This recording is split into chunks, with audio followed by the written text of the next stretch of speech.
Question చూద్దాం. PYQ 2024 Science and Technology based.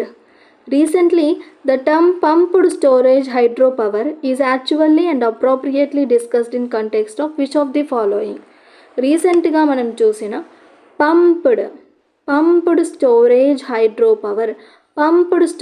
Hydropower means ఏదైనా సరే పంప్ చేసి స్టోర్ చేసి దాంట్లో హైడ్రో పవర్ మనము ప్రొడ్యూస్ చేయడం. క్వశ్చన్లోనే మీనింగ్ అర్థం చేసుకోవాలి. This is about the question. అది ఎందుకు మనం డిస్కస్ చేస్తున్నాము? ఇరిగేషన్ ఆఫ్ టెర్రేస్డ్ క్రాప్ ఫీల్డ్సా? టెర్రేస్ క్రాప్ ఫీల్డ్స్లో మనము పంప్డ్ వాటర్ని యూజ్ చేసి హైడ్రో పవర్ని ప్రొడ్యూస్ చేస్తామా? No, absolutely wrong. And lift irrigation of cereal క్రాప్సా? నో, దిస్ కూడా wrong. And rain water harvesting సిస్టంలో మనం పంప్ చేస్తాం, దాంతో హైడ్రో పవర్ ప్రొడ్యూస్ చేస్తామా ఎప్పుడైనా? నో.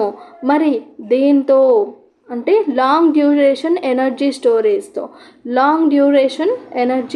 స్టోరేజ్ అంటే డ్యామ్స్ లాగా ఇట్లా మొత్తం వాటర్ని స్టోర్ చేసేసి లాంగ్ డ్యూరేషన్లో మనము సమ్మర్ వచ్చినప్పుడు ఎలక్ట్రిసిటీగా యూజ్ చేసుకోవడము, ఈ విధంగా మనము పంప్డ్ స్టోరేజ్ హైడ్రో పవర్ని యూజ్ చేస్తూ ఉంటాం. So what is the answer? It is C.